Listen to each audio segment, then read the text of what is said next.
Good afternoon, everyone. What is happening? Welcome back to Thursday Live for the UKers. We are on at one.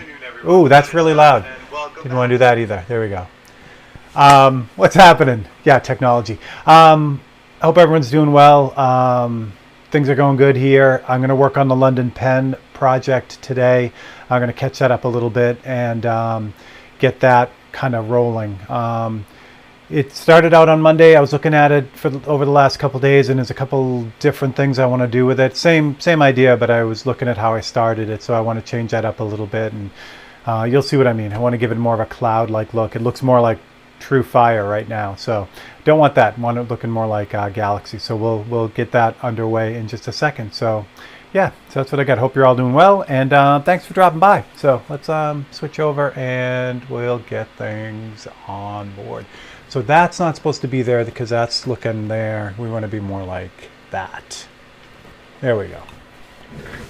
Awesome. And we'll get that going too so you can see that. Franz, what's up? Dark and cold South Africa. Holy smoke. James Melton setting up by his camper. That's cool. I know Lewis, I saw he's on vacation. It is 4th of July weekend coming up, so there we go. Maddie, what's happening? Awesome. Okay, good. Good. All right. So this is the London Pen. Let me get you guys caught up if you weren't here on Monday. So London Pen is... It might be too loud here. Let me turn that down a little bit. There we go. London Pen is a company in London, Canada, actually. Scotty, what's up? Awesome. And I met Sean kind of through Scott McKay's feed, who he's on right now. And London Pen does these beautiful turned... Let me focus on that so you can see that. There we go. These beautiful turned fountain pens. They're just gorgeous. So he just hand turns all these. They're beautiful. So he was talking with Scott about possibly doing a couple pens that were painted by artists. So he had contacted me as well, and I'm like, absolutely. So that's how this all started. And this is what we have here. That's obviously the finished pen. Hey Soups, what's up? What's going on? Okay. So what he ended up sending me were these blanks, these pen blanks. These are carved of ebonite, which is it's a substitute for ebony because ebony is, you can't get this well, you can get some kinds of ebony, but it's protected, mostly protected everywhere, the actual stuff. So yeah, he carved all these out and sent me a few. So what I did was on the beginning of this week, I took my pen and I sanded it a little bit and then used Autoborn Sealer black or dark on it, and then sanded it a little bit more just to kind of get some of the carving scratches out, the scratches that are kind of this way. And then I put a little bit of, I'm trying to think. It's been a long day today. Actually, it hasn't. It's been actually pretty good. So then I sprayed it with a little just opaque jet black, just to kind of give it that really deep dark black. And then Monday, I masked it off. There'll be kind of the earth down in here. And then there'll be the galaxy with all the stars. And on the back side of the pen, there'll be the moon. So it'll be kind of this space scene. But if you can see this, which hopefully you can, my galaxy started out looking more like True Fire, so I wanted to change that up a little bit, a little more cloudy, I guess, and that's what I got. So that's what we're doing today. Real quick, one more little bit of, well, there's a lot of stuff I'll talk about during the feed, but one more important thing that's going on is the sale on the website. So if you go to stephenleahy.com, you can type in SUM22 and that'll give you 20% off anything in the store, anything at all, which is pretty crazy. So that includes originals, prints, commissions, 543s, even the super discounted 543s. I can include the the coupon or the discount on one item, but I can't exclude one item. So everything's on there. So that's basically the long and short of it. So that's what I got. All right, what else? All right, cool. So yeah, so let me, so what I'm going to do is I'm going to backtrack a little bit and kind of cloud this up a little bit. So I'm going to get you guys even closer so you can kind of see what I'm doing here. Let's put this here like this and this here like this. So you guys are right on. There we go. That's better. And we'll get a little bit more light. The glare is kind of unavoidable right now. Just because the pen is shiny, but you'll see it as I kind of work on, you know, the overall thing.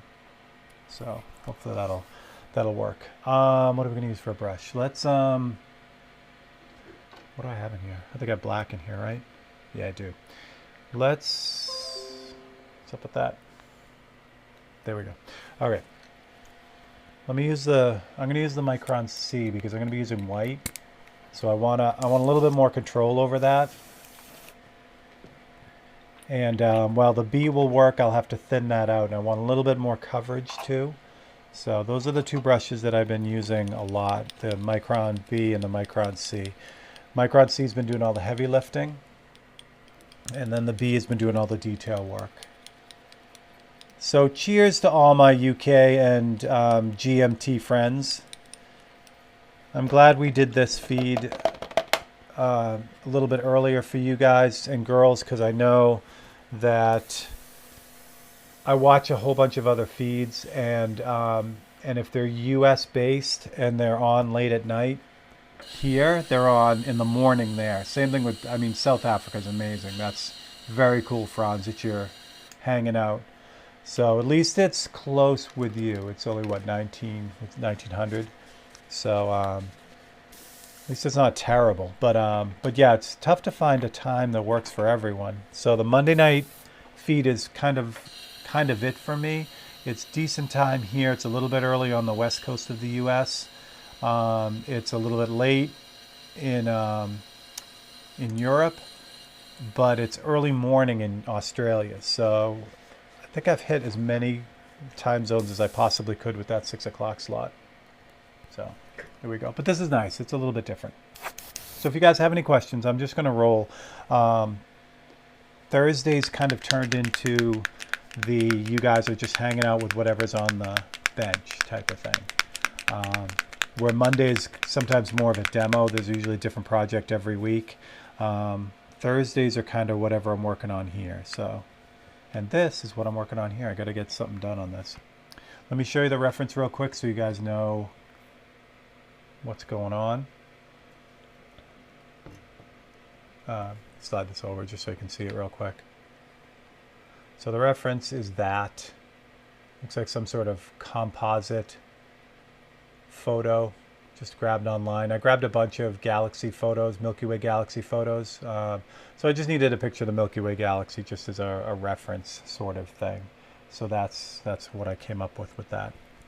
And let's get this super focused in so you get everything. I wonder if I can get even closer. Oh, I could probably even get closer. I can. Oh boy. All right, that'll be good. You guys are micro close. Yeah, James, I am going to clear coat this. So what I was thinking was I have the car rep, the 2K clear in a can, but I think what I'm going to do is I'm going to take the safe route since I haven't used that yet, and I'm just going to use House of Color USC01, which is their show clear. It's going to, I know the stuff now, so it's going to give me a better result, or it's going to give me the result I'm expecting, where I haven't used the 2K clear in the can yet, and it's a small object, so I don't want to run the risk of, you know, trying something new on something like this. So it's going to be House of Color for this. It would be cool to get some of that, what is it, the Clean Armor stuff. But again, with this one, I kind of need to get it done. So yeah, it'll be House of Color for this. All right, so I got white in the cup. And what I'm going to do is I'm just going to go, like I said, it has a real, like a fire feel to it now. And I don't want that. I want it more cloud-like. So it's a pretty easy fix. And with this kind of stuff, it's nice because most of it is freehand anyway. So what I'm going to do is I'm going to take out that, there's kind of a direction that this is going, you know, like fire. I'm gonna just like kind of cloud that up. I'm gonna blob it out so it doesn't look so directional anymore. It looks more like a cloud, I guess. And this is 1:1 for the white, so it's still pretty thick, so I think I might reduce this a little bit too. Yeah, I think I am. So I only put a couple drops in there. See them way down in there? So there's only a couple drops, so I can do a lot with it. What I think I'm going to do, instead of flat up reduce this, I'm going to reduce this with a little bit of 40-50 as well. So this is 1:5. It's 1 part 40-50 to 5 parts reducer. So I'm going to add about 3 or 4 drops of this in here. And mix that up. Clear Armor is awesome. That's what I'm using on all my cups. Yeah, James, I saw you using that. That's awesome. I couldn't believe, I mean, I've seen Dave use it, but then I watched you do it on those cups, and it's crazy that's cured in like 2 minutes. There's London Pen. What is going on? Oops, didn't want to do that. This whole, I think I talked about it last time. I've been using the Visionaire stuff all week, all last week and all this week, just to really get used to it and dialed in. And it's so funny. Everything has its place here. That's the whole idea. But I still find myself like just throwing the paintbrush on the desk, and I have to stop myself. I'm like, don't do that. Put it away where it should go. You're at lunch. Oh, you just got in from lunch. Awesome. Yeah, one of the things I love about watching Sean's videos, London Pen's videos, is I will get a lathe at some point. You know, I want to do like wood turning. I've always wanted to do wood turning. So, you know, watching him do his thing just makes me want to get that lathe even more. Now, obviously, their lathe is, you know, pretty amazing. Actually,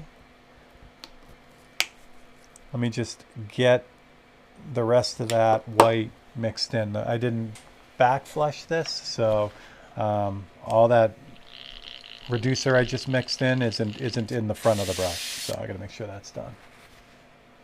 There we go. Franz, there we go. Enjoy watching the videos and live feeds. Also Tim and Scott's videos someday after the live feed. Some of you guys with the gadgets and resources. Yeah, Franz. I mean, it's taken a long time to build it up, you know. It's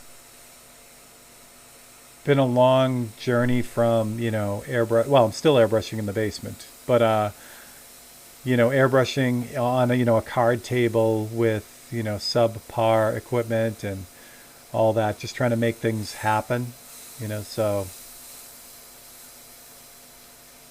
it's nice to have finally cobbled enough cool stuff together that that it makes sense. This is really not spraying well at all, so I'm going to do is flush some of this out just to make sure I got all that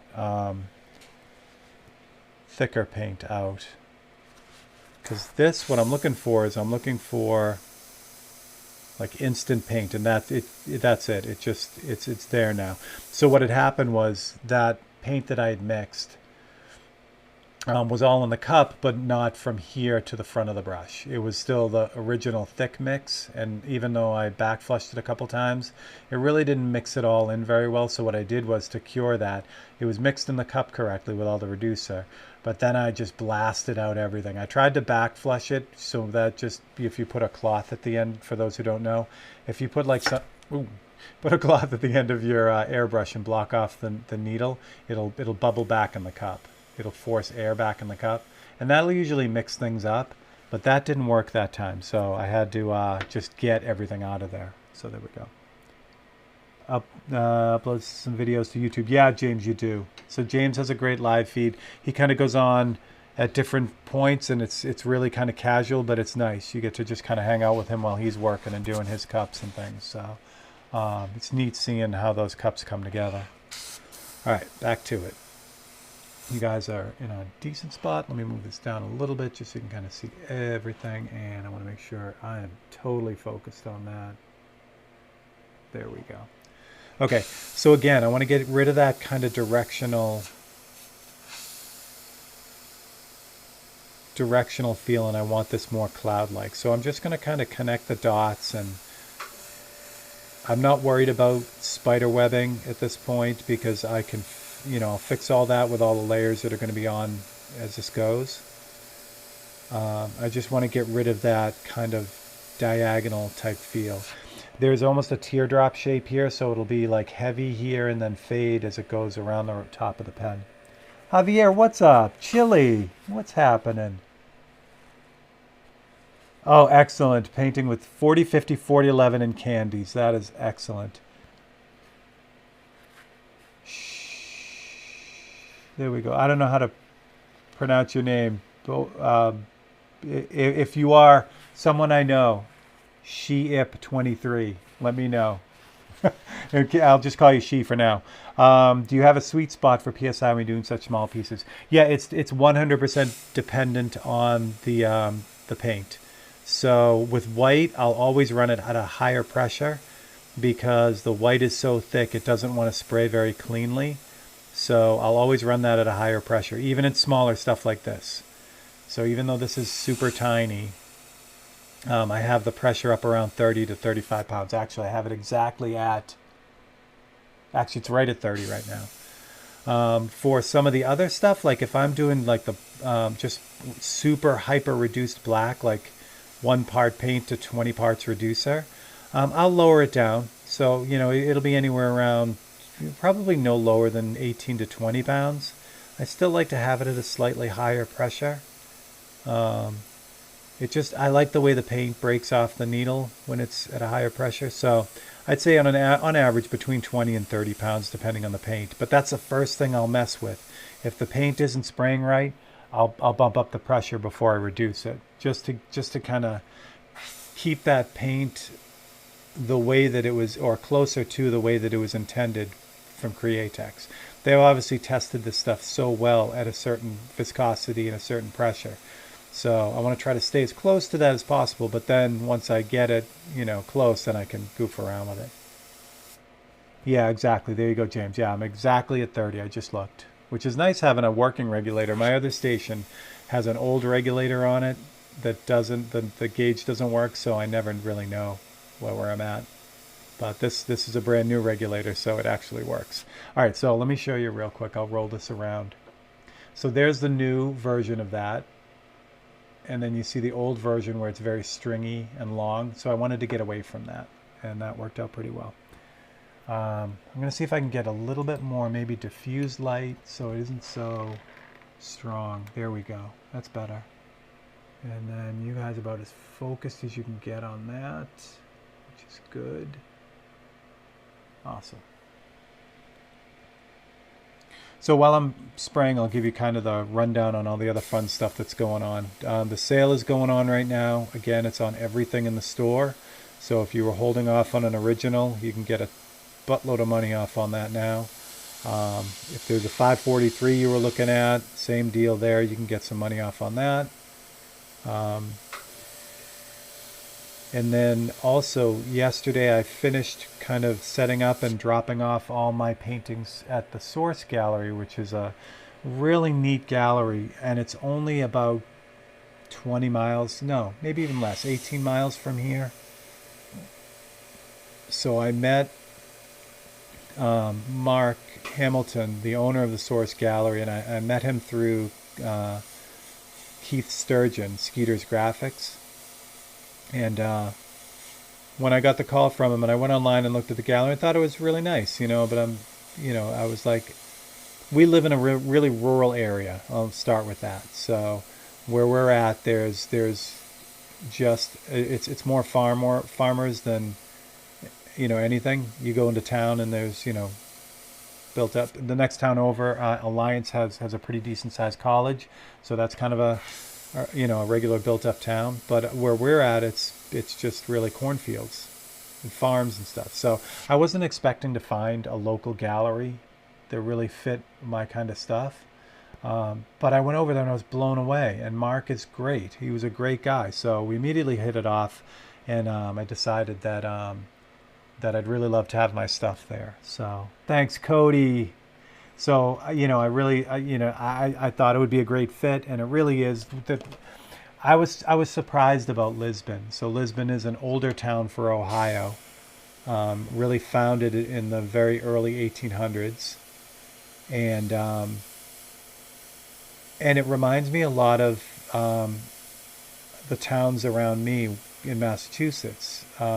There's a lot of towns that kind of got their boom in the mid 1800s, even in Massachusetts, because of the Civil War and all that. So a lot of the architecture in the towns around me was around 1800. So seeing Lisbon reminded me a lot of that same kind of building structures and things like that. The center of town is very similar to New England type of town. And it's just really, really nice. It's surprisingly nice. Like I said, for a in the middle of Northeast Ohio, I mean, really trendy restaurants. They're really doing a lot there. So with all that, I'm like, this is great. This is going to be a nice place to kind of have my stuff at. So that's what happened. So I dropped all my things off there. We're going to kind of enjoy the summer and then do kind of a meet and greet in the fall, which will be a lot of fun. And my stuff is hanging with some other great artists like Steve Chizeka, and Skeeter, which is great. Atomic Bob, what's weird about Atomic Bob is I didn't really know about him. He's another pinstriper, custom guy. And he is literally right around the corner from me. Literally, like I could almost walk. And again, considering the nearest Dunkin' Donuts is 25 minutes away, to have, Steve Chizeka within 35 minutes and Bob is right around the corner, it's just crazy. I had no idea. So anyway, so that's what's going on with the local fun stuff. And I'm almost off the camera and I didn't realize that. So I will bump this down a bit. But it's basically just rinse and repeat from here. So while I'm just talking, all I'm doing is pushing this horizontal pattern. Well, if I hold it like this, it's horizontal. This horizontal pattern into more of this cloud pattern. I don't care about any of the blue shift. There's actually a lot of blue in this to start. So I'm going to have to rework a lot of that anyway. But that's what's going on. Thanks, James. Thank you. So I'm glad you guys are here in the middle of the afternoon on YouTube. I really want to do a lot with the YouTube channel. I've been busting my butt to try to get content in. This morning, the chapter 13 of the Chevelle painting, which I can't really show you now because we're zoomed in. So, but the Chevelle painting is up to part 13. So I mean, we're getting close on that. So every single part except for a half an hour right in the middle, from beginning to end on that painting is on the YouTube channel in the Open Studio. You can actually just click on Open Studio and you'll see them all. Where we at? How does that work? Will you have all your pieces there and listed on your site too? So Cody, that's an excellent question. So there are a lot of ways to do that. Yes, I could have left everything on my site and then also brought pieces over to Source. I'm going to work while I talk. That's one way to do it. Essentially, the ethics of it work like this. The gallery gets a commission for any piece that they sell. As they should. So the way that I've always done it, if I do that, say I have a piece on my website, which I don't, I'll get to that in a second. Say I have a piece on the website that's also in the gallery, or let's say I have it in a show. So I get a painting in a show and it's also on my gallery, but it sells at the show. Normally the show organizers will take a percentage anyway automatically. But say that after the show, someone calls me up and says, hey, I saw your painting at the show. The show's over now. I'd really like to buy that painting. I would still give the commission to the show because that sale came from the show. So that's how I handle the gallery too. If I had it up on my website and I had it at the gallery, and the number one question for me is, hey, how did you hear about this painting or where did you see it? If they say, I just saw it on the site, then that's all set. If they say, oh yeah, I saw it at the Source gallery, but I just figured I wasn't sure, and now I'm sure and I want to buy it now, then I would make sure the Source gallery gets their commission, because again, that sale might not have happened, or probably would not have happened if it wasn't through the gallery. So that's how that works. Now, what I did to make things simple is all the paintings at the source gallery, including I gave them a few 543s. All those paintings are not on my site. So the only place to get them is through the source gallery, and that just takes care of that. There we go. Yes, Blue Shift. Yeah, thanks, Franz. So yeah, I just did a quick two-part kind of way that I deal with the Blue Shift. So what I tend to do, and I'll do it on this for you too, because you can see all the blue. Actually, I'll do it right now for you. So I'll give you the live version of the Blue Shift video. So what I do is I have red oxide, which is Createx Wicked Red Oxide, which is 0012 red oxide. You can see I love this color. I use it a lot. This is my not on my go-to orange, but this is also my number one like Blue Shift shifter color. Juan, what's up? So what I do is I reduce this way down, and I add a little bit of 4050 to it. You can see the little glass, the glass mixing ball in there too, because this stuff separates hard when it's mixed like this. So the general rule to start for me is 1 part paint to 5 parts 4050, which is the UVLS gloss clear, and then 20 parts reducer. But you know, it just needs to be really thin. You can adjust that reducer part to really anything. If you want this to work faster, you can have less reducer in it. But I really want a transparent, kind of a transparent orange color. So what I do, and I'll show you on this, since this is already shifted hard blue. Not that it matters. Again, with this, it's going to be blue anyway, but I'll take care of it. So I add a little bit of that to the airbrush. This I do use the Micron B for, because this atomizes this paint really, really fine, and that's what I want. And then what I'll do is I'll just use this color on the places where it's shifting. Just really super light layers, just kind of going over it, letting it dry, going over a little bit more, letting it dry. And what happens is the orange in this color, this red oxide, will cancel that blue shift. Again, as I mentioned in the Tech Tuesday, you got to be careful with it, because if I'll do it here again because it doesn't matter because I'm going over it a million times.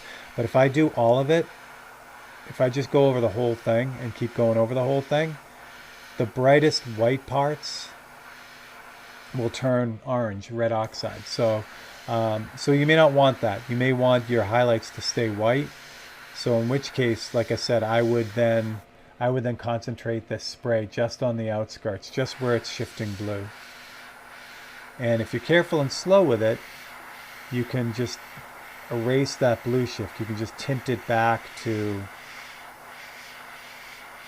kind of a grayish white, which is nice. So that's how I do it. Hopefully that makes sense. Chris, what is up, man? Yeah, blue shift is one of the biggest things that we fight with an airbrush. And it's really not and once you know about it, and once you know kind of how to deal with it, it's not terrible. I mean, because what happens is half the time you start to expect it. You know when it's going to happen, and you can avoid it a little bit, which is really nice. So I'm going to clean this out because I'm going to jump back to the white a little bit. No, actually, how am I doing on this? Yeah, I think I'm doing pretty good. Actually, I want to add a little bit more white. Oops, where am I going with this? Down the bottom. I started halfway. I kind of want to do a little bit more down here to kind of blend that in. So we'll do that. Make sure I'm still focused. And like I mentioned on the last Tech Tuesday about the cameras, this camera here, this one right here, the one you're seeing now, that's the first upgrade I'm going to make. I'm going to get an autofocus camera, a mirrorless autofocus camera for this one, so that it'll always be focused on what I want it to be focused on. So, cheers to Chris. Yes, cheers indeed. So that's what's going on. All right, so I'm just going to extend the white and again get rid of these flame type patterns. I want it more cloud-like. Javier. Apply color and magic appear. Yeah, that's it. Yeah, that little blue shifting mix really has saved my my butt more than once. But it takes practice though. So what I would say was, if you watch my shifting video, you see I kind of did just a bunch of swatches of color, like skin tone and black and stuff like that. Do that. So mix up that shifter color and then practice with it, mess around with it, and you'll get a feel for it. The hardest part to deal with is it's so transparent and goes on so subtle that it's difficult to see when it's working. You almost have to just do it on faith. You have to kind of go through the motions. So you're spraying, but you're not seeing anything happen. And then what happens is it just kind of develops very slowly, and then like a switch, the blue just turns off. It's crazy. Oh, good, awesome. Yeah, if you have any questions, any of you have any questions on any of it, it's easiest if you drop it in the comments on that Tech Tuesday, because then it pops up for me and I can just answer you. You can always send me a message too, so that that works out. But if you have any questions on any of it, just fire them away. So as I'm spraying, this white is starting to set up, so it's not spraying very well. So I back flushed it again, and it's still not spraying very well. So I'm gonna see if I can spray out a little bit of it in the spray pot and see how much more time I can get out of this. What's happening is the paint is just drying in the color cup. So I could put the cap on it. It would extend it for maybe a couple extra minutes, but it's really the air in the cup that's drying the paint. So even with the cap, it still dries up. But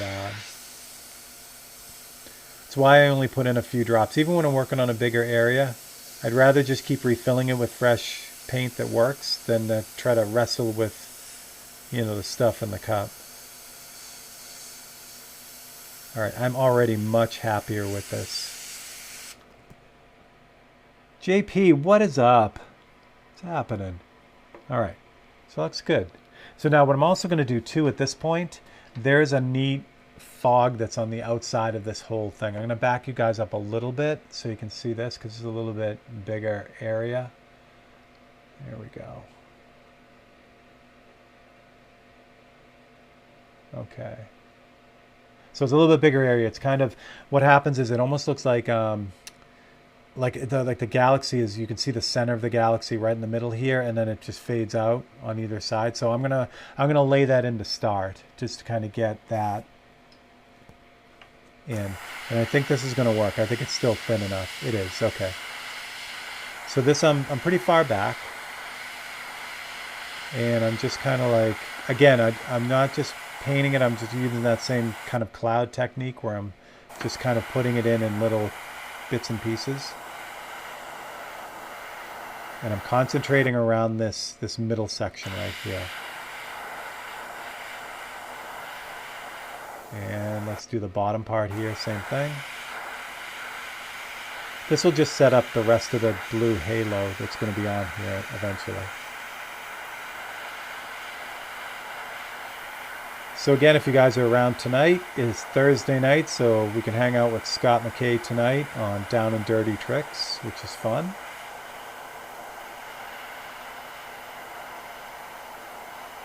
And thanks to Simon Carter, we have that awesome, if you're not following the airbrush and custom painting TV guide on Facebook, Simon has been doing a great job of keeping everyone up with what's going on with all the feeds, because there are a lot of them now, and I love to catch up with them. All right, so just with that, I'm liking this a lot more. So it went from being more like flames to being this kind of, well, galaxy type of thing. So now that I've got the structure, I can kind of start working on more of the details in here.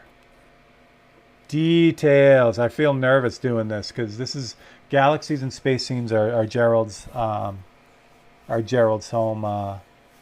field. So when he came on Monday, I was like, it's like crazy. It's like playing guitar in front of like Stevie Ray Vaughan or Eddie Van Halen or something. You're like, oh boy, this isn't gonna end well. And then after, I'm looking at him like, it really didn't come out very well. That's not good. All right. All right. Good. So let's, I really like that. No, that white's probably done anyway. All right. Get rid of the white. What I'm going to do is I'm going to start cutting back in with, yeah, you know what? All right, I got an idea. I can start cutting in with this. David, what's up? What's going on, Dave? Dave's another one. I catch Dave's feeds whenever I can, too. And David, I didn't have a chance to respond to your comment on the last Open Studio, but thank you. Yeah, that's awesome. The goal is to get out as much material as possible to kind of get the new YouTube channel kind of a jump start. So I have the next. I thought I had the next Open Studio lined up, but I'm not 100% sure that I'm going to do the one I'm thinking of yet. But there will be one to start right after. So we'll start a brand new painting once the Chevelle is done. The Chevelle painting in that video is also still available. I didn't really mention anything to anyone, so that's why it's still available. But if you want to jump on someone, you can send me a message on that. That'll be unique in that when that painting's done, you will actually, from the YouTube Open Studio thing, you can actually watch that entire painting be created, which is fun. Enzo! There you go. What's happening, Enzo? All right, clean this out. So I think what I'm going to do now is let me show you the reference one more time. That's the other thing I got to do is I got to hook up the last input from all these cameras as the computer so I can show you my reference without having to move things. Why didn't I do that? All right, I'll have that ready for next week. What could go wrong? All right, so let me show you the galaxy picture again. This time I'll just move this over here. You'll be able to see it. So see how that blue cuts in the middle and there's a lot of detail, you know, just kind of throughout. So I'm going to do that with blue, and then that way when I tint it, it'll just blend in. So that's what I'm thinking with that. Dan, what's up? What's happening? Hello to everyone who's jumping on. You guys are the best. All right, so blue. Do I have blue over here? I do. So my favorite blue, I use this a lot, is Detail Cobalt Blue, 0061. I just like this blue a lot. It's a cool blue. There's standard blue, just a regular blue from Createx is very, has kind of a tropical feel to it, a greenish feel. This one is a lot colder, the Cobalt Blue. So I use this one a lot. There we go. Enzo, I sent you a Facebook picture of a 543 idea. It looks like something in your wheelhouse. Awesome. I love it. Thank you. And Chris Garcia, I know. What could go wrong? Phil, what's up? Yeah, Phil, that's it. That's exactly it. You got it. It's a fountain pen from London Pen Company. Very excited to be messing with this one. This is fun. All right, so with colors. So with detail, any of the colors really. So this is Detail Cobalt Blue. So in order to thin this down, because I'm going to thin it down a lot, what I'll do is I'll use these pre-mixed 450, 40, 40, 11 mixes to get this to work. For this, because I want a little bit of control, I'm probably going to use the 1 to 10. So it's 1 part 40, 50 to 10 parts reducer. Yeah, Cerulean Blue is another great one. Definitely. Love it. And I like the regular blue, don't get me wrong. It's just like I said, when I use their standard blue for a sky, it always looks tropical. Is it your own pen or is it going back to them? Dave, this is going to go back to them. They were very kind to send me a operational pen. Where did it go? So they were kind enough to send me one of their amazing pens just to have for my very own. And that's the green one here. Sorry, Gerald. So that's how it looks when it's done. So I was saying Monday, I haven't even put ink in this yet. It's kind of a thing with me. Like if we do like this, I guess I would consider this kind of a trade. Like I won't use this until this pen is done and back to them. So that's it. It's London Pen Company, and they are in Canada, not the UK. So. Feed looks a little out of focus. Yeah, you know what it is? It's depth of field. I tried to get this part focused, but this part down here isn't going to be in focus. So I think, try it again. I think that's, see, I'm kind of concentrating right here. So yeah, out here is not going to be in focus, unfortunately, because you're at an angle. But yeah, if I start working somewhere where it's not, like totally not in focus, just let me know. Thank you, Enzo. That's awesome. All right. Let's use the B for this. Do I want to use the B for this? Yep, I do. So again, it boils down to, which brush I use tends to have an impact on the type of paint that's going to happen in it. The B is great, but if I put white in it, I have to really mess with the white paint to get that to work very well. This brush is a super fine detailed brush. It doesn't like heavy pigments. It'll work if you coerce it, but it's not meant to do that. Again, you can get it to work. You can do it, but you'll have to work really, really thin and be really patient with it. So if I was just doing like what I did here, all this where I wanted some opacity but still control, I would automatically grab the Micron C, which has a slightly bigger nozzle. If I was doing something like blocking in with white, then I would grab like an HPC, which is even bigger. Simon, there he is. What's going on, Simon? All right, let's see how this sprays. This is going to be brilliant blue. Get this rolling here. There we go. All right. Let's cut through the middle of this and see what happens. You guys are... Actually, I can get you closer. Gerald probably lost his mind. I know, no kidding. Javier, I am from U.S. I'm from the U.S. I am in Northeast Ohio. So ironically, London Pen isn't that far from me. It's on the other side of Lake Erie in Canada. Let's see how close I can get. These cameras are cool. Scott recommended these cameras, and they are really nice. But I really want something that has autofocus on this one now, after messing with this for a little while. There we go. Actually, let me see if I can show that area is focused. There we go. James, thank you. Okay. So what's nice about this blue, like on the outskirts here, that's all going to be like a real pale blue anyway, so I can start kind of putting that in. And that way I can also kind of test this color to see how it's spraying. It seems to be okay. So this detail that kind of cuts through the middle of this, how do I want to do this? It's the plane of the galaxy that kind of cuts through the middle. So I think what I want to do is I want to start up here and cut it all the way through down to about here and then stop it. And then let that trail off. So I'll start it up here, and that way we can kind of mess with this and see what it'll do. Let's lower you guys down a little bit. I was thinking of doing these as a collaboration, limited edition 10 pens if people are interested. Oh, that's awesome. Okay. Yeah, Sean, we had talked kind of about the plan, but all I was focused on was painting them. Actually, so. All right, so this is going to be, how blue is this going to be? It's going to be very blue. Make sure you guys can see it. You guys will see it when I kind of come around the corner here.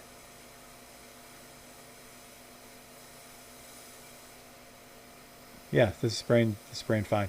So what happens with that 4050, which it does a great job at smoothing out difficult to spray colors. So blue is not really one of those difficult to spray colors. The earthy colors are really tough to spray, like burnt umber and browns and even white. So the 4050 makes it a little bit more transparent, but also smooths it out. Just makes it like just I don't know. It just smooths it out, so it sprays a whole lot better. It's thick, so I find I do have to add it with reducer if I wanted to do this. It's a clear. I mean, that's what it's intended as. So I use it as a binder, so I do have to thin it out quite a bit. But yeah, the characteristics just really make difficult paint spray much better. There we go. Awesome. Yeah. Keep an eye on them. I really love what the kind of the designs that they have and the pens that they're doing. And then this whole project was just kind of out of the blue. I was actually visiting with Scott, and he was showing me the pens, and I'm like, wow, that's really nice. So now I'm not worried about how blue this is because the ultimate feel of this whole thing will be blue. So color like value is relative. So this seems super blue right now, or what I just did. But when this is done, that's going to blend right in. Oh, awesome, Simon. Yeah, I was actually kind of glad that this all happened and this feed ended up moving over. Instagram was great, but it's certainly not set up for repeating, like when you want to watch a video afterwards. It's great to just go live, but it didn't really seem like it was going to work for, like, oh, let me go back and watch this again. Or, me jumping back in and answering questions on the comments because all the comments are gone on Instagram. So you see what's happening there? It's just like kind of, let's see if I can get it without the glare. See how it's just kind of turning all blue? But if I build it up, it'll actually knock out the white. I'm cutting in the white. See if I can get this a little bit better angle. Thanks, Jesus. Yeah, let me see if I can get this at a little bit different angle here. So I'm going to turn this like this. It's the other nice thing about all this stuff. Yeah, that's what I'll do. Okay, I'm going to change our position here so you guys are more head on. See if I can do this over here. Oh, I know what I'll do. I'll leave this here.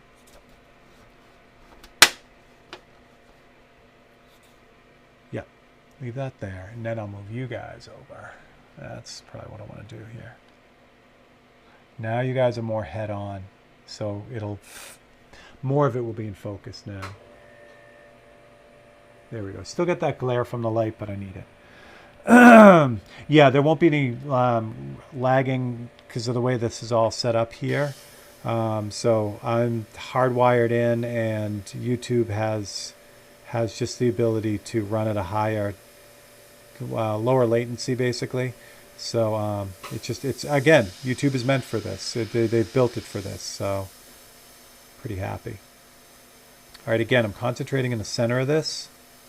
You can also see why I really wasn't worried about blue shift before and spider webbing, because this literally cuts through the center of it, and I can do all kinds of fun stuff, kinds of cool adjusting as we go. Turn this a little bit so you can see. I'm going to work. What I'll try to do is I'll try to work just below the reflection there so you guys have a little bit less glare.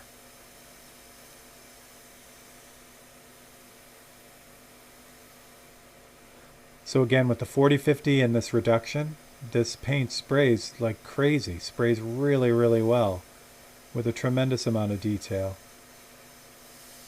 And to get that with colors is just the best.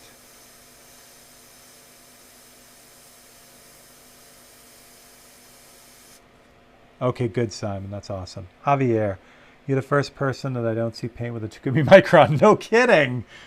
I know. That's the brush. That's the new thing is the Takumi. So the reason why I'm not dying to get one, it's the Takumi has the same nozzle needle size as this B. I've had my very first airbrush. Actually, I'll focus on the brush. My very first airbrush was a custom Micron SB, which is a side feed, the original Takumi, and I used that for a long time. But when I switched to gravity feed, I love how instant the paint delivery is on a gravity feed. Now the Takumi works more like a gravity feed because of the way the cup is set up. But still, I just became so used to the gravity feeds, I never really used my side feeds anymore. So when the Takumi was being announced and was coming out, I'm like, well, I'm kind of happy where I'm at, I don't think I'll get that much difference of a performance type of thing between the B and the SB, the Takumi. So that's kind of why I didn't end up, going and jumping on it. But like I said, it is the new flavor. It is it is if it's anything like any of the other microns, it's going to be worth its weight in gold for sure. Matt, what's going on? I missed a little late. Simon, this is cobalt blue and 4050 and 4011. So I used the 1 to 10 mix, which is one. So it's basically 1 drop of paint, and then like 4 or 5 drops of a mix of 4011 and 4050. So it's 1 part 4050 and 10 parts reducer. So, and again, it depends on what I'm doing with it too. So if I was looking for control and a little bit more coverage, I would then use the 1 to 5. Or if I really wanted just kind of an even in the middle spray, I could use 1 to 1, but I wouldn't get I'd get control, but I wouldn't get as much control as I'm getting right now with it. So, all right, I've got to decide how far I want to cut this through. It actually cuts through the whole thing. All right. So then I'm going to keep rolling with that. And as I roll the pen over, I'm just kind of doing the top and bottom. I know I'm going to have to do that again, meaning I'm going to have to put the white on, white fog around the edge. But it's the layers that really make it. So that first one was just kind of like a primer, and then I'll do the white, but in a more cloud wispy type of way, and then I'll hit it again with the blue, and those layers are really gonna look good when it's done. Yeah, Simon, the detail colors are great. It's funny, I know the detail colors are designed for that, for what I'm doing right now, but with the right mix of 40-50, I just pick them because of the colors, not because of detail or not, because I can get the Wicked colors to spray just as fine. So that's a huge bonus. So moss green, for instance, is a favorite green of mine, and it's only in the detail line.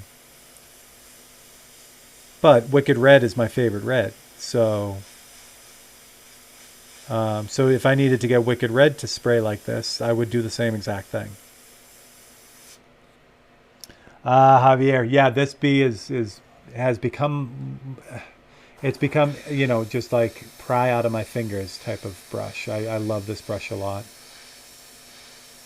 And again, none of all the drawbacks you might think, with something like this. People have always said, they wish the bee had a cover, even though you can't have it because of the cutout in the cup, because your finger here. I only use a few drops of paint anyway in this brush, so I never need a cover on this. Other than that, man, it's a beast. Plus my old SB and my old Micron B, I could swap parts out between them. So if one brush wasn't working or if one was down for whatever reason, I could steal the parts off of one to keep the other one going, which is nice. What I miss? JP. There we go, Simon. Yeah, that's it. Oh, JP, there we go. Like your table setup, where did you get it? Yeah, so JP, if you go back on the Tech Tuesday a couple weeks, I did a whole rundown of this airbrush station. This is the Visionaire setup from, it's Flake King, but the Visionaire kind of stands alone now. And it's VSIONAIR. And they have a whole modular setup for all kinds of art. I mean, he builds it as an airbrush station, but any artist could get, all kinds of use out of it. It's really cool. I really have the big airbrush I water collection and always use 2 or 3. Yeah, exactly. Pache Talon. Yeah, that's a beauty. So with the 0.66, you can spray all kinds of stuff with that and never have it clog up. That's a great size. I have my Eclipse CS set up with a 0.5 millimeter nozzle for the same type of thing. It's great. It'll spray anything. So hopefully you can kind of see where I'm going with this. So I'm just kind of cutting this blue strip through the middle, but I'm taking my time with it, and I'm doing the same thing with the blue that I do with the white. I'll turn this a little bit so you can see it as it trails through. So I'm not just spraying the blue strip through it. I'm actually using it to carve stuff out in the middle.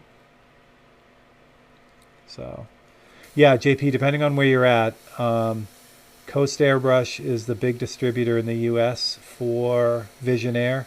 If you're in, I know Marissa over in Spain is the distributor in Spain. I'm not sure. I know Dell probably goes direct. Oh, that was bad. Not really, but Dell probably goes direct since he's in the UK for anyone around there. But yeah, you can check with it's visionaire.com, visionair.com, and help you find a dealer. Hopefully he gets up into Canada with maybe maple airbrush, which would be nice. But it's really cool. Yeah. Oh, okay. London. That's awesome. Maple Air does have it. That's great. So that's something that's kind of a bummer, but not major. I just got to be more careful, I have to be careful with it. If I roll this, see right there, see that scratch right there? That scratch is in the white, and believe it or not, this craft paper is like sandpaper. It's like, 1500 sandpaper. So as I'm spinning this, if I dig in, if I push it down, I'll put those scratches in it. So I got to be real careful. Or what I got to do is next time I'll get a piece of cloth and I'll put a cloth down and then kind of take care of that. That's not a big deal. I mean, it'll get buried by everything anyway. In fact, if I put a little blue over it, it'll start taking the curse off it. So, but just got to be a little bit more careful with it. When you're dealing with this white paint or any paint and you've reduced it down like this, spray's great, doesn't stick real well. So you got to really keep that in mind.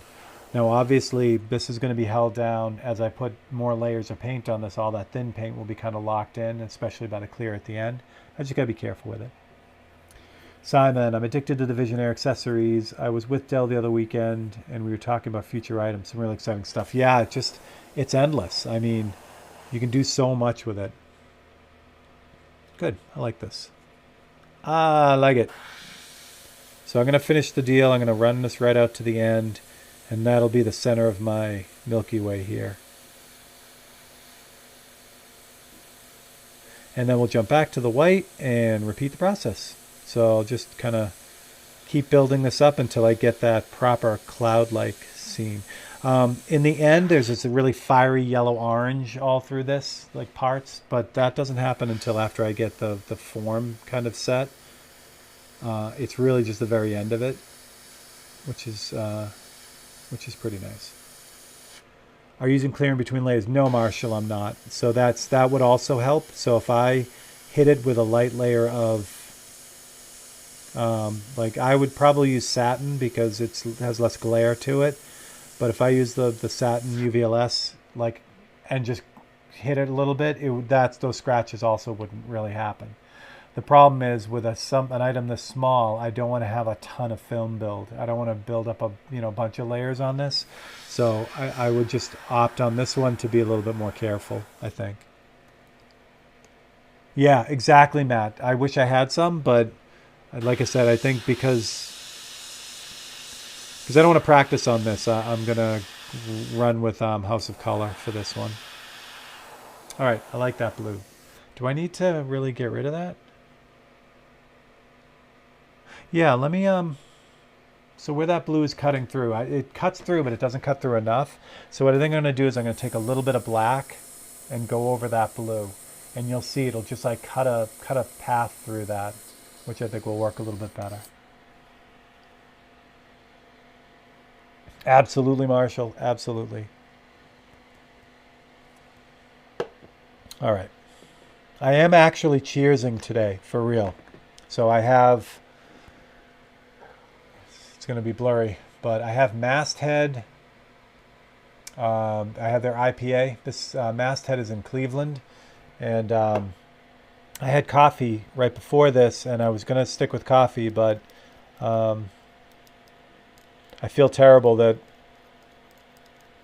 I do this feed so that the UKers can hang out and have a normal night and have a few beverages, and I'm drinking coffee. It just doesn't seem like a party.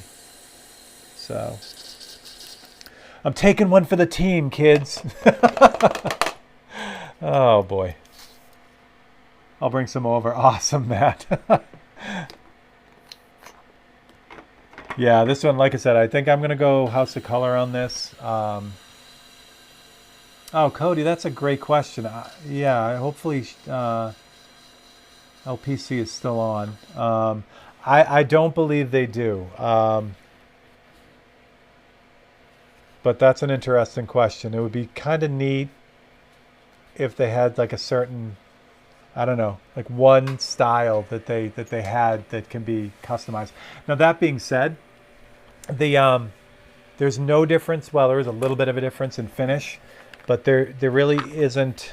Like if I wanted to, I could take my pen, scuff it up, hit it with like 40/50 as a binder, kind of as a as a adhesive agent, and then I could paint all over this and then re-clear it. So so you wouldn't need a pen blank necessarily.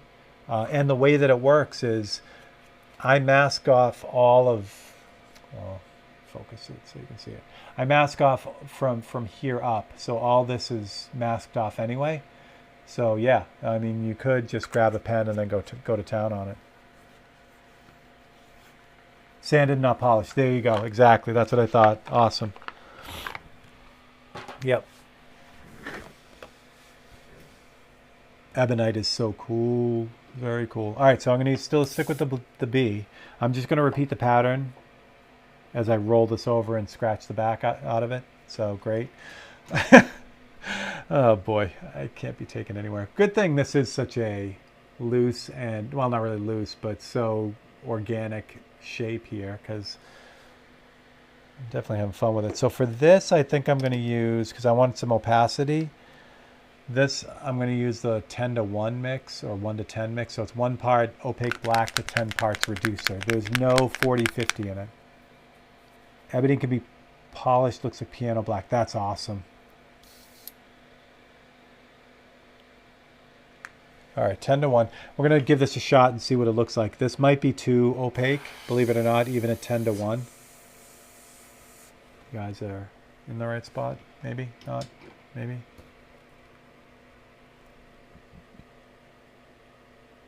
I don't know if I can get away with... Oh, you guys can see so much better that way. All right, I'm doing that. I have a whole lot less light, but I think it'll work. I'll let you know in a second.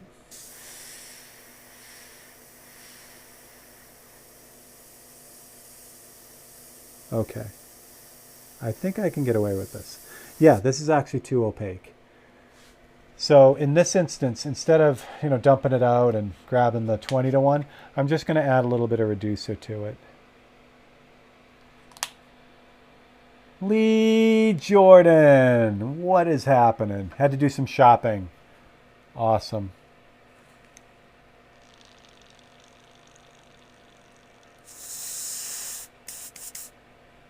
There we go. So I just added a little bit of reducer to that. Yeah. And that's all I needed to do. With the opaque black, the new opaque black, the binders in it don't really need the 40/50. You can certainly do it, and I have, especially with the white, again, because the spray quality of the white is often really difficult because of the thickness of the pigment and everything. But with the black, I just reduce it. I don't need to put anything else in it. Yeah, this is great. So this gives me a ton of control, and it also just kind of blocks out what I don't want. And I can also, with this black, because it's the same black as I used to base the pen in, if there's something weird, like, or even not weird, even if I want to add some texture to this blue that I put in first, by using this black, it's the same as the black that's underneath. And you can see, you can get super, super crazy tight with this.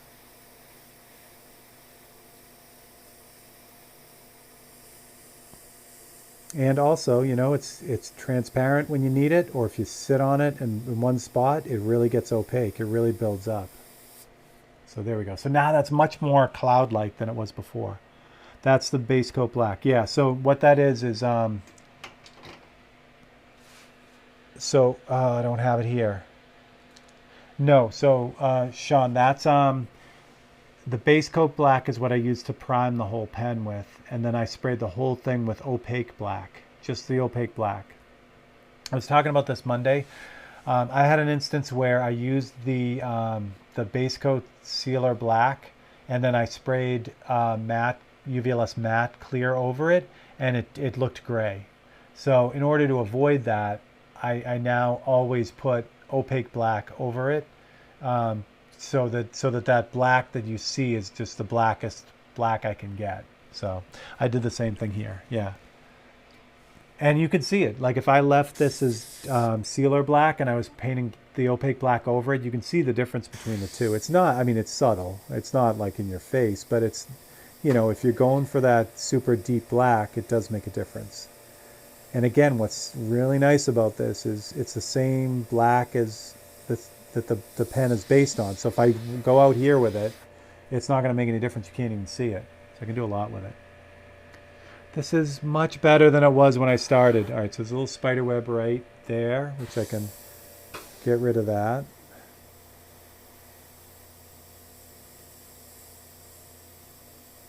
And, you know, kind of run through this. So what I meant to do is concentrate on the blue. That's what I'm kind of concentrating on.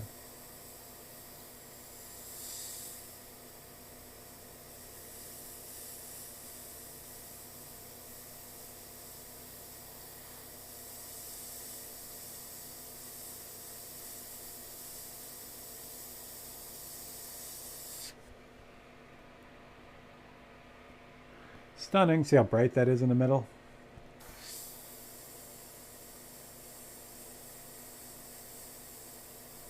So we're just going to knock that back to put that, just kind of carve that out in the middle. And then the same thing down here. So I'll add more of a cloud pattern down at the bottom here.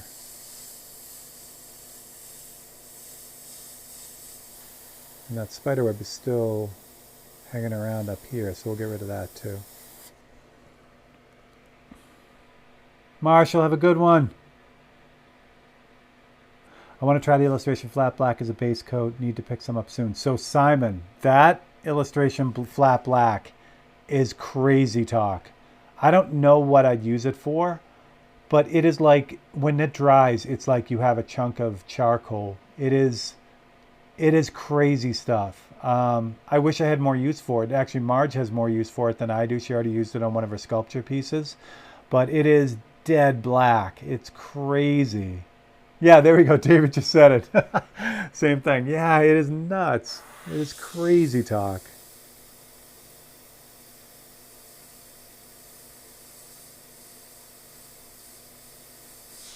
All right, this is going well. So let me turn this so you can see that how I've kind of dumped down that center section now. That's what it looked like before, really bright blue, which looks good. But I wanted it to have a kind of like a void in the middle. So that's working out quite well.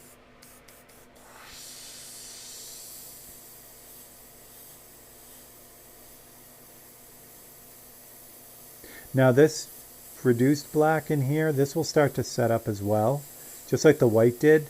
So what'll happen is as I'm working with this, I'll have less and less control of it, and I'll have to pull the trigger back farther and farther to get it to come out. So that's how I kind of know that the paint is dying in the cup. But again, you're talking about the loss of 3 drops of paint, you know, as opposed to a ton of it. So that's kind of the reason I do what I do with that as well. Oh, I'm so much more happy with this now.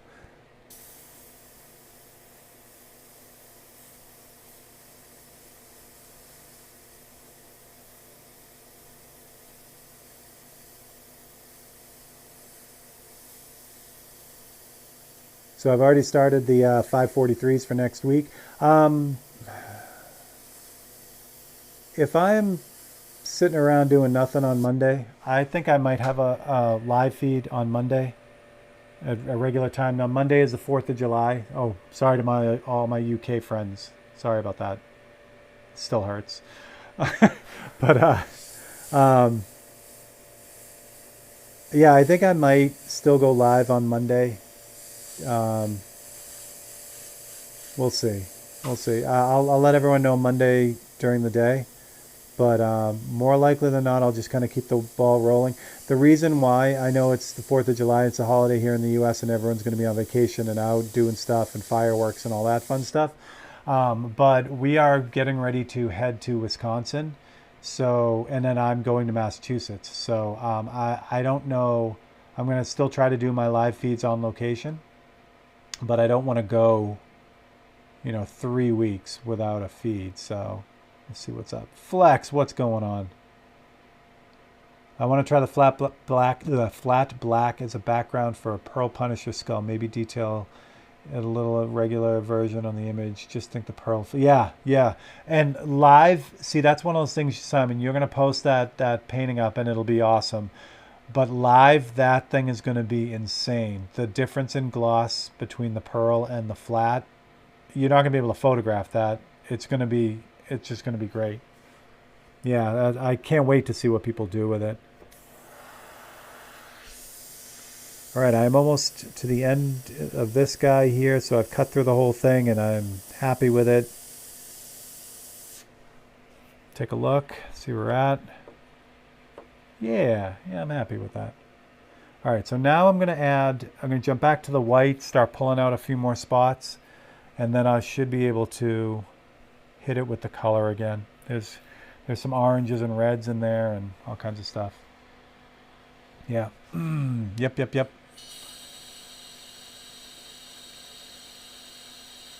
Very cool. Yeah, I figured out the picture thing too, so I can keep that going all the time at the right size. So it's slowly happening. We're figuring it out.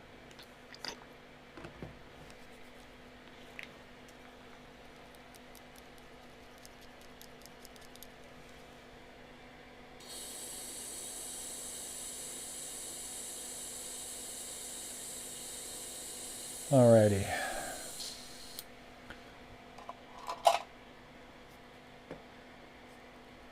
So the big thing, Simon, with that is then, do you put any kind of fixative on top of it?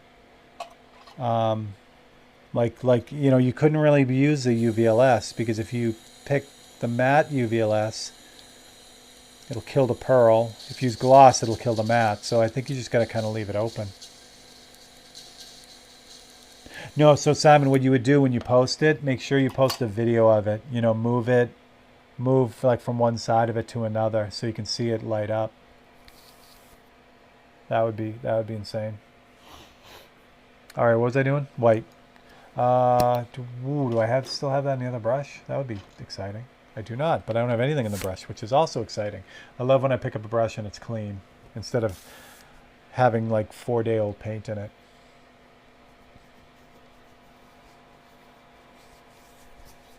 All right, sounds good.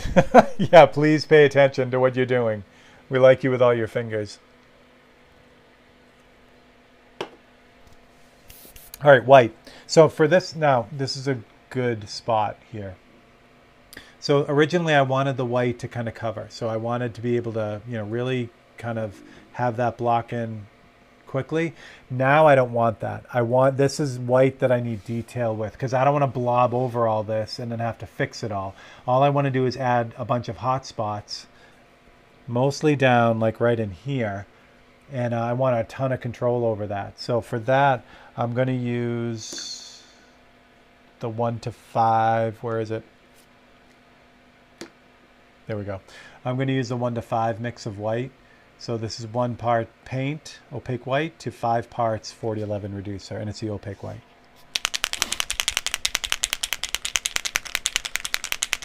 I missed my paint mixer. It's on my other drafting table. I should bring it over. I usually 2K, but it's a great point. I think it would leave it background mask. Well, yeah, I really would, Simon. No, it'd be great. Well. Oh, geez. Is it a flat panel, Simon? And if it is it a big flat panel? Because if it's a smaller size, like 9 by 12 or 8 by 10, you could frame that under glass. And then I use that UV reflection control glass. It doesn't even, you can't even see it. It's like, it's expensive. But if this piece comes out amazing and you really want to like go nuts on it and put a killer frame on it, you frame it under glass with that UV glass, it's going to protect the painting and you won't even see it. It's awesome. But again, like I said, that glass is especially now with life after COVID, everything's super expensive. That glass is ridiculously expensive. But like I said, it's the only thing I'll use because it, especially with my stuff, because it's so small. You know, I don't want reflections everywhere. You know, to distract people from the paintings. All right, so for this, I am going to jump back to the B. And again, this is just what I was talking about. So this is white with an HPB micron. No, not an HPB. Sorry, a CMB. So if this gives me a problem, if this doesn't spray the way I want it to spray, I'll add a little bit of reducer to it first. If that still doesn't work, then I'll add the 40-50. Because I do want to kind of retain as much opacity in this as I can. So I'm just going to kind of pick spots of it. Yeah, this is working out. Okay. So pick spots along the way, and yeah, there you go. You guys are seeing it. And then just kind of brighten those up. If I start seeing like spitting and chunking, then I'll, you know, reconsider adding reducer or 40-50 to it. But so far, so good.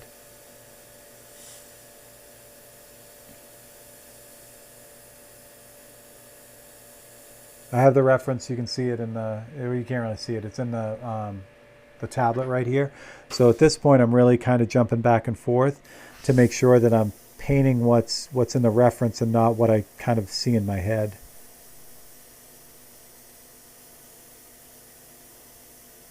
Once I get it kind of locked in where I want it, I'll actually add a little bit of a fuzz around it too.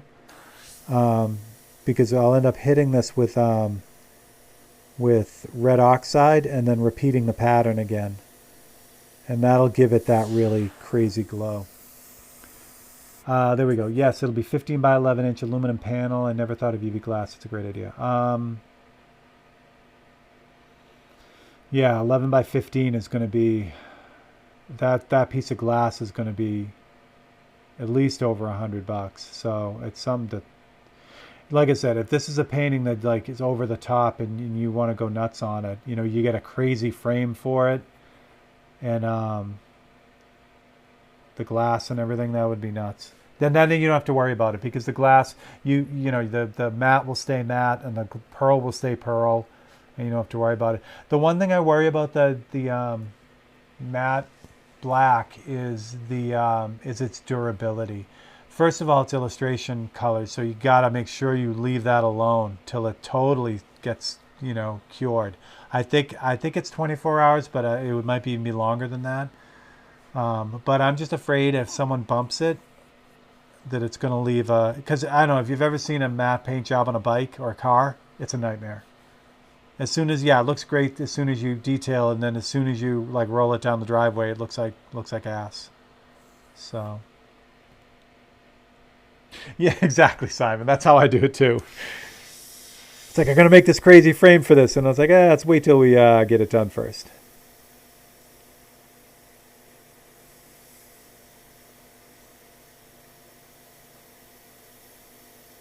All right, so same thing on the, you guys, yeah, you're there. All right, same thing on the other side. Just, you know, not everywhere, just kind of brighten up the center spot here. This is the like the hub of the galaxy right here, so just kind of like lighten it up a little bit. Make sure I got that in a good spot. Yeah, looks good. And the bottom part seems to be more of this going on the bottom, so just spread it out.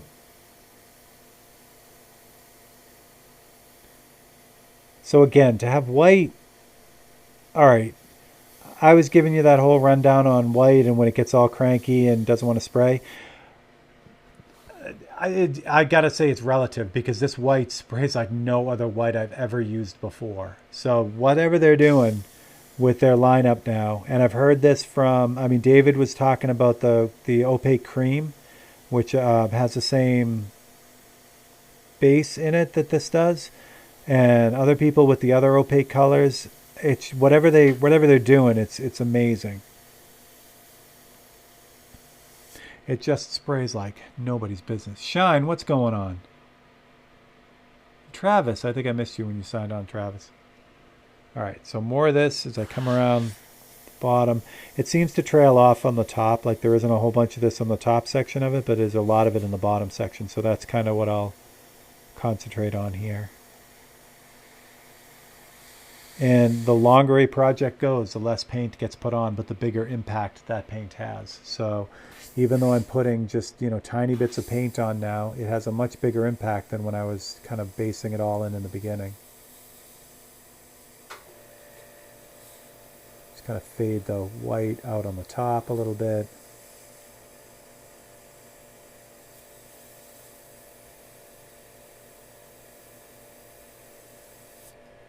That looks good.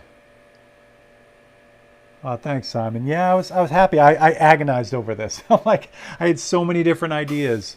I'm like, what am I gonna do? So then I'm like, dude, just the first one, just just do something that's not like I'm thinking like all this like crazy stuff, and I'm like, just do a really cool like you know what it hit me on my Google Chrome search homepage. It's this Earth and the moon is right there, and I'm looking at it, trying to rack my brain on what to search for, and I'm like, it was crazy. I'm like, that's it. So that's how it happened. Because I think it's going to be neat. I'll show you. I didn't even explain this to everyone before because you guys weren't in on Monday. If you weren't in on Monday, back this up a little bit. Focus that up a little bit. Okay. So what's going to happen here is this taped off section. See, it's at an angle. So what's going to happen is this will be the Earth, and you'll be able to see continents or whatever, and then there'll be the blue haze, and then there'll be a star field with this galaxy that's kind of cutting through you could see the Milky Way cutting through. And I was thinking on the back to have the moon. So the moon is optional. We'll see how that goes. If it looks like the moon is pushing it, then I'll leave it off.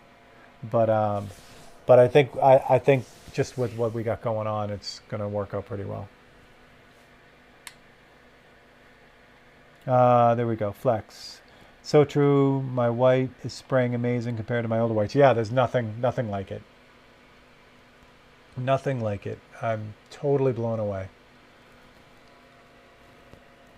So, thank you, Createx. There we go.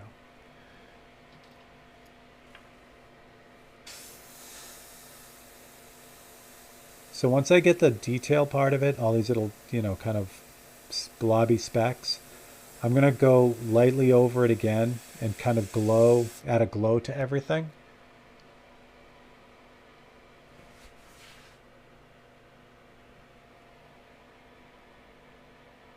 We'll see what happens. There we go. So then I'll add a glow to everything. Because what happens is when I go in with the red oxide on all this, it's going to lower its value. It's going to, like right now it seems very like intense and loud, but that orange is going to really like kind of push it all back. So this is one instance where it's okay to overdo it a little bit, because if you just paint what you want in the end, it's going to be too dark.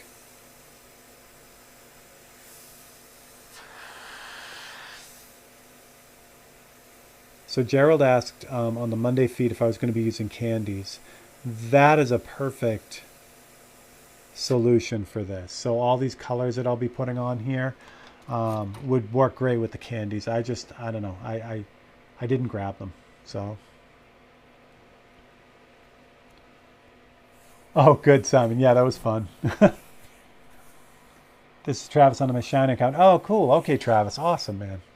All right, so there we go. So that is that. So I'm going to leave the white in this brush because I'm going to have to redo this in a second anyway. So I'm going to use the other brush for the red oxide. So I'm not going to use that shifter color that I showed earlier because it's too thin. It'll just take too long for it to build up. So I'm going to mix up a new one. I'm just, same deal. I'm going to put just like I did the blue, I'm going to put a drop of the red oxide. And then I think for this, I'm going to use the 1:5 mix because I want this a little bit thicker. 2, 3, 4. So it's 1 drop of paint and 5 drops of this 40-50 mixture. So I still have 2 other pen blanks from LPC that I do not know what I'm going to do with. So again, the goal here was to get him one back that, you know, will be able to get him rolling, and then I'll figure out the other 2. All right, so we'll see what this does now. This is pretty intense, so this will work out. All right, so with this, actually I forgot the glow. So I'm going to jump back to the white real quick, because this won't work without the glow. So I'm going to jump back to the heaviest area down. Oh, make sure you guys can see where I'm at. So this is going to be the brightest, you know, brightest area overall. So this has the heaviest glow. So I'm just going to really lightly kind of spread that out. I want to avoid the middle here because I took all the trouble to carve that out, so I don't want to, you know, muddy that up at all. But the outsides, this will add that kind of the bulge from the middle of the galaxy.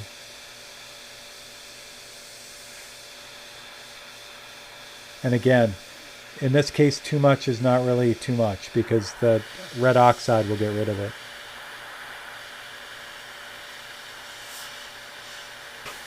And then I'll just continue that glow a little bit on the outside, or the rest of the pen, rest of the galaxy area. And again, not all over, just in random spots. Just kind of keep that rolling, like that. What size tip are you using? So on the Micron B, it's a 0.18. On the Micron C, it's a 0.23. Okay. So there it is. So there is your red oxide mix. So this might be too strong. So again, I'm going to go real careful on the outside edge first to try it out. And then that'll be a good place to see what it does.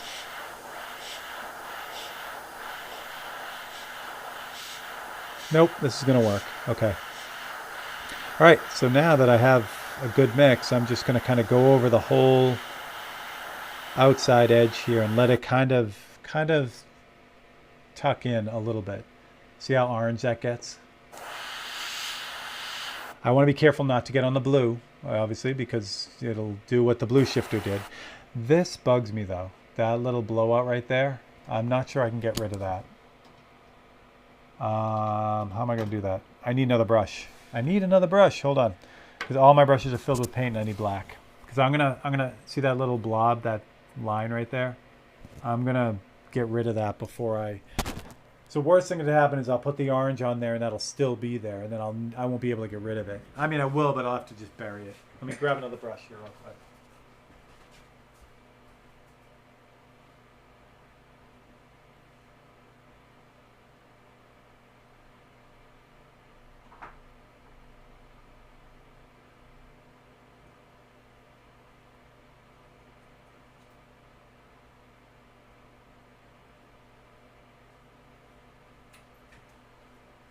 I normally do have another brush ready to go, but it was acting up, so I ended up throwing it in. I took it all apart and put in cleaner and stuff to try to get it to start behaving. So I'm one soldier down on the rack, but no worries. So this is my. Oh, I didn't even get a quick connect for this.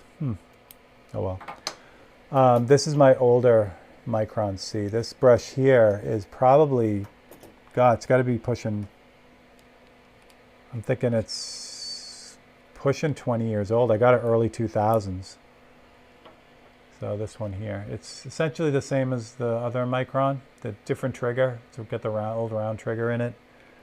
But, oh, this one has the air valve in it. Oh, that's why I haven't been using this one. Okay, never mind. I can't use this one.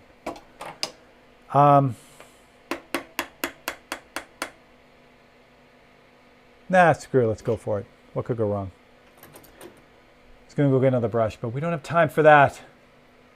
Foolishness. I've been wanting to try the 0.15 harder. Yeah, that's... Yeah, who made the 0.1? Was that Aerograph? Who made that?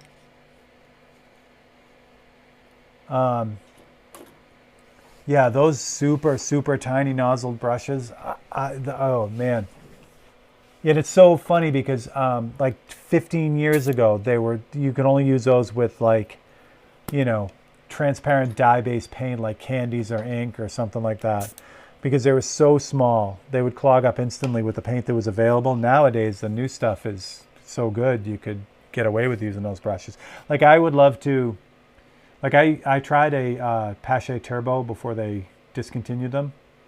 I was going to buy it. I wish I had now. Be fun to try a Pache Turbo with the new paints. That was another one. It was an ink only type of airbrush. All right, let's see what we can do here. So there's my blob. Let's see what happens when I paint it in. It's not going to be a major thing because if it doesn't go away, I can just black it out after, which it's not going to go away, I can tell right now. In fact, it just brightens up. That's fantastic. Oh well. So I asked what could go wrong? That could go wrong. Again, not a major deal.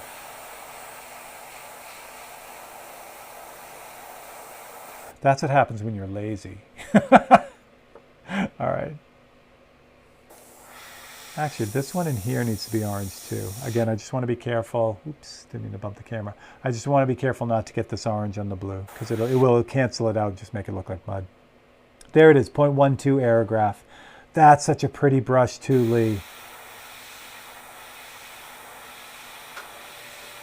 Kills me because when I was working at Bear Air, they had one floating around, and I would use it every once in a while. I should have bought one of those too. All right, so for out here, oh, I shouldn't have done that. That's all right. So out here, all this up top, all this turns blue. So I'm gonna stop what I'm doing there. I'm just gonna add the orange down in here, and then trail it off. So all this stuff here turns blue.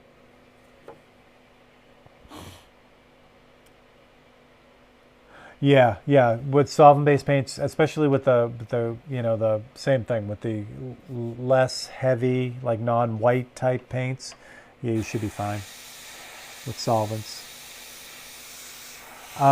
Make sure though, I don't know if Harder has solvent-resistant O-rings, so I'm sure they do now. So just keep that in mind. Okay, I think I'm good with the orange now. Well, almost good with the orange. Oh no, because I need yellow next. Okay. So back to the white, and it's just rinse and repeat. So all the stuff I kind of pulled out, I'm going to, or you know, dump down, I'm going to pull that back out again. And this time when I go back in, I'll use a yellow. And I know this is kind of, seems like it's reversed. Like when, a lot of times when you see people do like real fire, they'll use the lighter colors first, like they'll hit it all with yellow first and then cut it back in with orange. I just like to build it this way. It just has a little bit different look than working it the opposite way.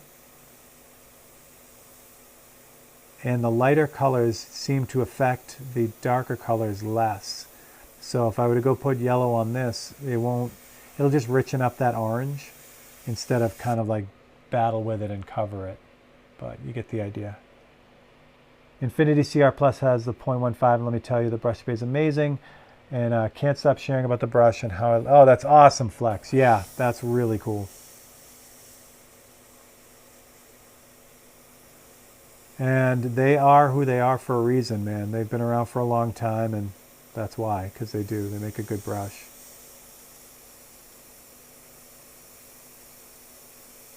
Oh, there we go. Awesome. Lee, was it the that 63, the Aerograph 63 with that round color cup? The spherical color cup. That was such a pretty brush.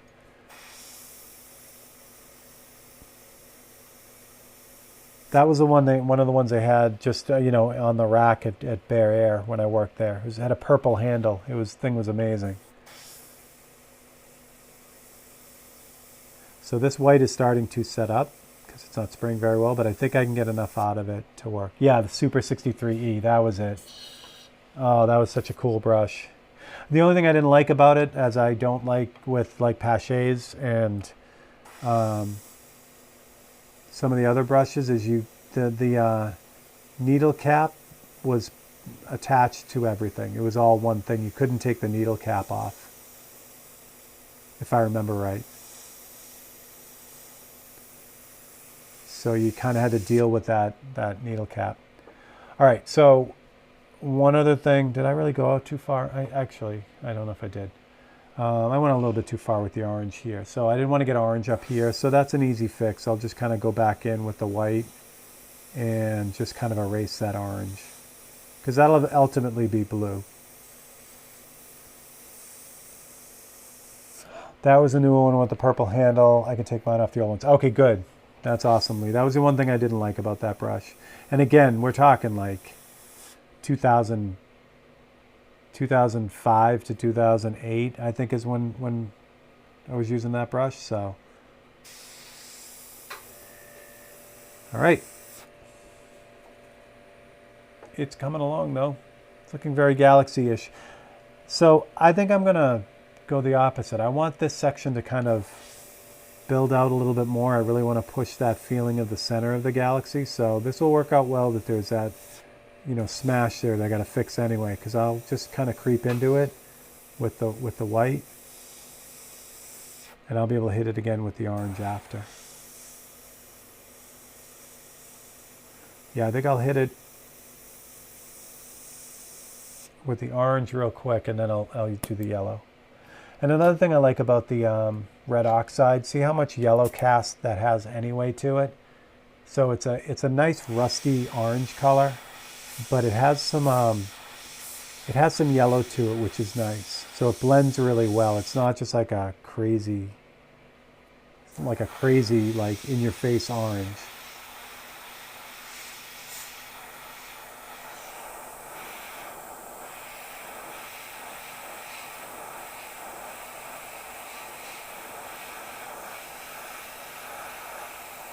That's better. Much better. All right, do I need this anymore? Because that's all going to be blue up there, or on the back side. That's all going to be blue. Yeah, let's do some yellow, and I think we'll be in good shape. All right, so I'm going to just do one more time with the white, because I need something for the yellow to really stand on. There's some pretty bright areas here. Just some really hot spots. If I can get enough of this white to work before it totally sets up on me. This is like total danger zone right now. So when the paint really starts to set up and starts getting cranky, like I want to just push through and still use it. But you get stuff like that where it'll spider web, So I gotta really not be lazy. If it's not gonna work, I'm gonna, get new paint. But damn it, I'm gonna try.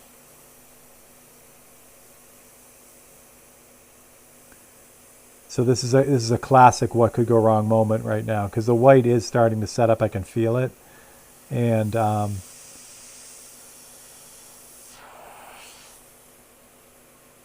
can see a huge blob of white paint come out. What about a touch of pearl? That's a great idea. Ooh, that's a really good idea. I'll have to see what pearls I have. All right, so a couple little extra little hot spots in here. Again, just in this central area here. Then I can clean this brush out. Now for the yellow, it's the same deal here. The standard Createx yellow is primary yellow, but it also has kind of a green cast to it. So I've been using a lot of the golden yellow It's just I don't know. It's more in the middle, and for me it's a little bit more versatile of a yellow than the primary yellow. Pearl. Let me think about. Oh, you know what I could do? I know what I'll do with the pearl. So I got to put all the stars in and everything. But maybe what I'll do is I'll put just a really, like I want that pearl to be really spread out, like almost like stars. So there are two ways I could do that. I could spray it really dry and far away and just let them kind of hit where they're going to hit. Or I could mix up 40/50 with pearl, but have a tiny bit of pearl in all 40/50 so that there's a lot of space between the pearl pigments. Purple. I have PPG pearl, excuse me, that I could use. That's a good idea, Lee. All right, you guys get a cookie. That was awesome. Good suggestion. I'll do that before I do the stars. Yeah, that's an excellent idea. Excellent idea. You guys win. All right, yellow. So it's just yellow and white, and then that center of the galaxy is going to be pretty much set.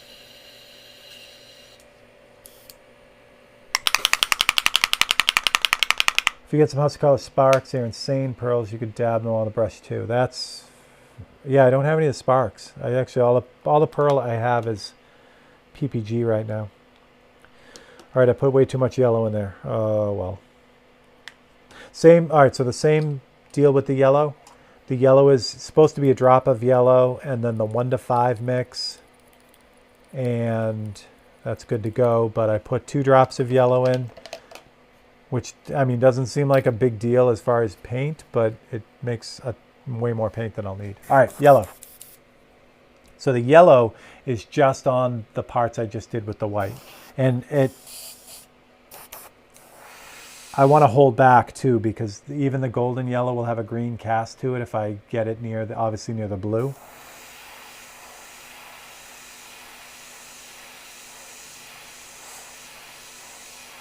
So I just want to take my time with it.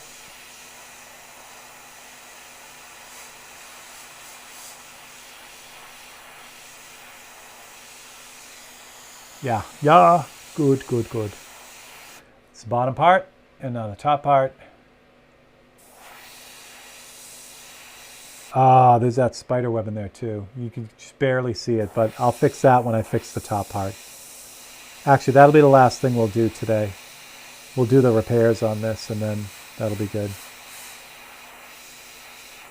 So now with the yellow, so that's the yellow. So what I'm going to do down here is I'm going to take that and add a little bit more yellow down the bottom. And a tiny bit up on the top where this transition is going to be. But again, this part up here is all going to transition into blue. Binder dust in random spots. Yeah, that's what I'm going to do, guys. Good job. So a tiny bit of yellow in that fade up there, and that'll all transition to blue. So I think that's going to work. Yeah, that definitely is working out. Okay. Yellow, am I done with this? So what do I need? I need black. I thought of, originally when I started thinking about this, I thought I was going to use like a pearl base, but then I thought that might be, too much. But adding the pearl after, like just lightly, I think you guys hit it right on the head. I think that's a great idea.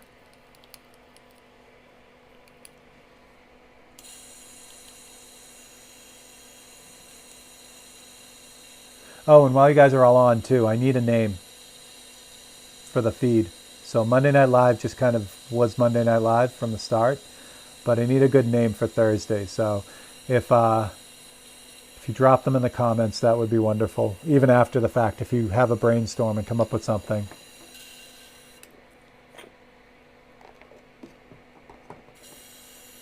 You need to make a mini galaxy on a magnet. Yeah, that would be cool. All right, so I'm cleaning out the this brush now. So for this, so to fix this, roll this over so you can see it. So to fix that little halo and the spider web. I want about as much control as I can get. Now the B has paint in it. It has white in it. So I'm going to use the Micron C, but I'm going to use the 20-to-1 mix, which is, or 1-to-20 mix, which is 20 parts reducer to 1 part paint. But with this, I'll have a bunch of control. So what I'm going to do is I'm going to try to cut that back in right there. So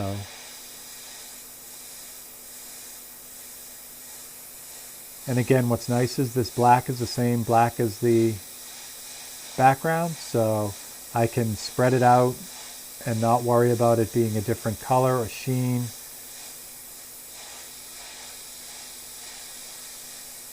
There we go. And since I have it in the brush, I can just kind of go around and fix anything else that might happen or might have happened. That's it. It's gone. That's good. Are there white? Yeah, there's a little bit of white in this. All right, good. All right, so after the yellow and the repair, I have white. Let's hope I can get one more round out of this. Thursdays. Micro painting Thursdays. That's a good idea. But I might do bigger stuff too. Jesus. I can't believe, I was going to say JC and I said Jesus at the same time. So that was Jesus. There we go. All right, so for the last bit, I'm going to just put the hottest areas back in with the white. Make sure you guys are focused on this too. I think you're good. Yeah. So now, just really the tightest spots. So I just kind of aim at the surface and then just keep pumping the trigger. Really, I mean, not really pumping it, just really lightly pulling it back and forward and waiting for that little bit of paint to come out. And again, trying to be real patient with it, because as soon as I push this, that's when it's going to go sideways. I should have hit that little middle section with a little bit more yellow, but that's fine. Now, all this is great if you're doing a bigger painting. To spend this kind of time on this is, might be lost. But on a pen, I'm assuming someone's going to be holding this, really like looking at it closely. So it's got to be crazy. So the Airs Day, nice. Paint throwing Thursday, you guys are the best. All right, so there we go. That's what we got. So I'm going to back you guys up and see what we got. Oh, I love this arm. So you can see it. Well, you can't see it. It's off the camera right here. But if you watch the Tech Tuesday, this multi-arm that I got is just out of control. It's so nice. All right. Focus you guys in on that. Make sure I see what I'm seeing the right way. There we go. Okay. So that's what we got. That's how we're looking. So the only thing I'm going to do next, what I'll do next is I'll blue this out, fade that so it fades out up here. And down the bottom, I already hit it with the orange, so that kind of fades out all by itself. So that just leaves the galaxy right there. But I'm digging that. I think that's going to work. It's a whole lot of work in that little strip right there. That's awesome, though. It works. All right. Switch you guys. Well, actually, we'll move this out now. We'll switch this. This is that arm that was talking about. So I couldn't show it in the video from Tech Tuesday because I only had one hand. But this thing literally, you turn this big old knob, and this whole thing will go anywhere you want. And then as soon as you find just the right exact spot you want this, you tighten this up, and everything freezes. It's like right where you put it. Very, very cool. So a little bit behind the scenes junk there for you as I shake everything. There we go. So that's what I got. Happy Thursday, everyone. Thanks for coming by. Thanks for hanging out with the pen project. I don't know where I'll be with this. I'm probably won't be done by Monday. So that might be a fun thing to work on if I do the feed on Monday. Do the feed on Monday. Might be just kind of cool to hang out and do a little bit more on that. The earth is going to be fun on that. It's going to be a big part of it.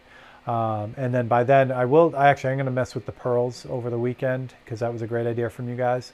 So I think that's what I might do. And then we'll go from there. Yeah. So thanks for hanging out. Thanks for commenting and liking and sharing and subscribing and all that fun stuff that we do on YouTube. I really, really appreciate it. It's my baby channel right now, and I enjoy having you guys here. So that's what I got. So you guys have a wonderful weekend. Go do something fun. Be safe, and I will. Yeah, I'll catch you guys on the next one. Thanks a lot.